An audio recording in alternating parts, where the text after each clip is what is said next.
Hey everyone, and welcome to this explainer. Look, if you're tackling grade 10 physical sciences, you already know that understanding exactly how an atom is put together is absolutely foundational. It's the core of everything else we do. So today, we're going to act as the architects of matter. We're focusing entirely on mastering two of your most powerful blueprints, Aufbau diagrams and Lewis diagrams. Let's jump right in. Here's a quick roadmap of what we're covering. 1. Atomic building blocks. 2. Step-by-step Aufbau diagrams. 3. The rules of orbital filling. 4. Intro to Lewis diagrams. 5. Drawing Lewis molecules. And 6. We'll wrap it all up with an exam guidelines summary. All right, Section 1, Atomic building blocks. To start, our exam guidelines actually set our boundaries perfectly. We need to, quote, use Aufbau diagrams and the electron configuration notation to give electronic arrangements of atoms up to Z equals 20, end quote. The absolutely crucial takeaway here is that we don't need to stress about those massive, heavy, complex elements at the bottom of the periodic table. We are literally only working with the first 20 elements. So from hydrogen right up to calcium. That's our entire building site. Okay, so to actually build these atoms, we use the Aufbau principle. Fun little fact here, Aufbau isn't actually some scientist's name. It's German for building up. Think of it exactly like being an architect constructing a skyscraper. You'd never start by building the penthouse, right? That's impossible. You have to pour the foundation and build the lowest, most grounded floors first before you can ever move upward. Well, electrons do the exact same thing. They always fill the orbitals with the lowest energy first before they move out to the higher energy levels. The exact blueprint for that building goes in a very specific sequence. It goes 1s, then 2s, 2p, 3s, 3p, 4s, and then into 3d. And try to remember what these letters actually mean structurally, because it helps you visualize it. The S stands for an s orbital, which is basically a perfect sphere wrapping right around the nucleus. The P stands for a p orbital, and those look kind of like pairs of dumbbells along the axes. These are the literal physical spaces our little electron tenants are going to occupy. Moving on to Section 2, Step-by-step Aufbau diagrams. So how do we actually draw these out? It breaks down into 3 super simple steps. First, find your atomic number, Z. Let's take nitrogen as an example from your syllabus. Nitrogen has a Z of 7, which means it has 7 electrons. Step 2, we start low at the 1s level. And step 3, we just fill the order. So for nitrogen, that's 2 electrons in 1s, 2 in 2s, and the remaining 3 go into 2p. For a larger atom, say calcium, where Z equals 20, we just keep following that exact same order up to 4s until all 20 electrons have a home. But that brings up a really good question. How exactly do we put them into these little boxes? That brings us to Section 3, the rules of orbital filling. Because an atomic architect doesn't just, throw electrons into boxes randomly.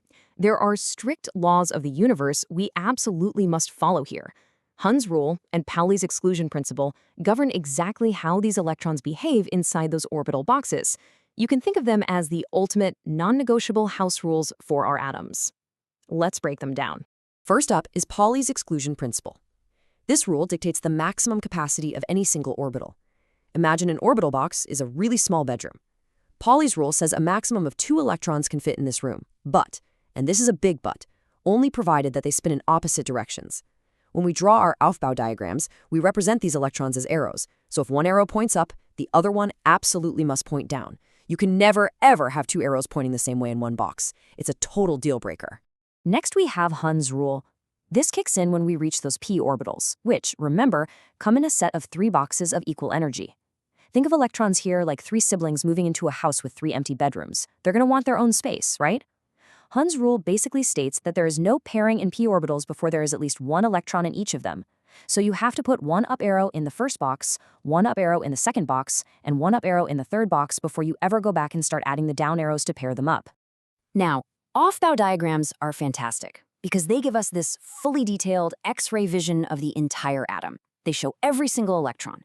But in real-world chemistry, we honestly often only care about the outer neighborhood, the valence shell, because, well, those are the electrons doing the actual interacting and bonding.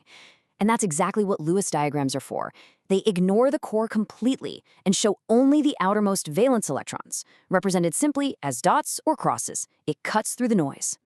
Which leads us perfectly into Section 4, Intro to Lewis diagrams.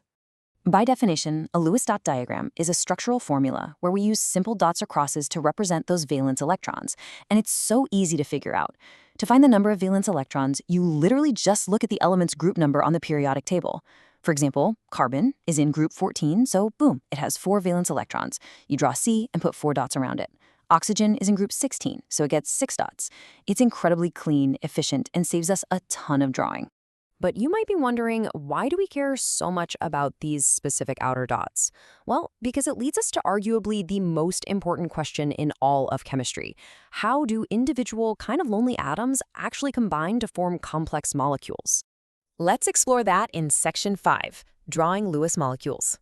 The invisible glue that holds these non-metal atoms together is called a covalent bond. A covalent bond is defined as the mutual sharing of electrons between atoms. And why do they bother doing this? Because the energy of the combined atoms is lower than the individual atoms on their own. And in chemistry, lower energy means a much higher state of stability. Basically, they share their dots to complete their outer shells so everyone is happy, full, and perfectly stable. Let's walk through exactly how they share, with some examples you'll definitely see on your exams. Take hydrogen gas, H2. Each atom shares 1 dot, creating a solid single bond.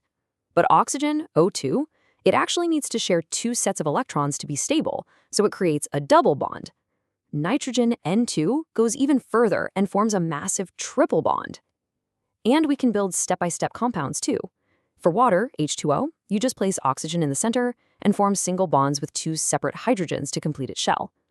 Lewis diagrams make visualizing this whole puzzle just incredibly straightforward. But there's a really crucial distinction you've got to make when you're drawing these out.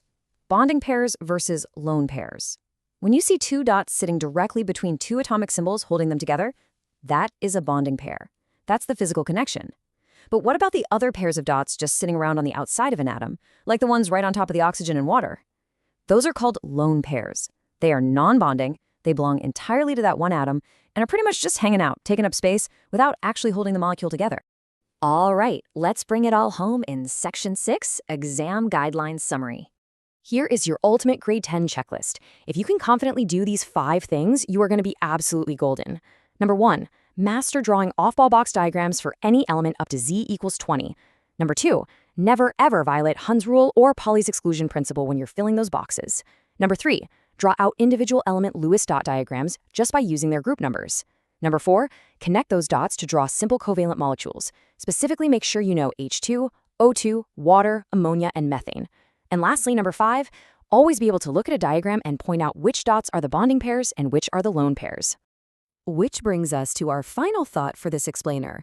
Are you ready to be the architect of matter on your next physical sciences exam? You now possess the actual blueprints to literally visualize the invisible, from the deepest 1s orbital all the way out to the complex covalent bonds. Your next step is simply to grab a pen, get some paper, and practice drawing these structures out for yourself. I know for sure you're going to ace it. Thank you so much for learning with me today, and I'll see you in the next explainer.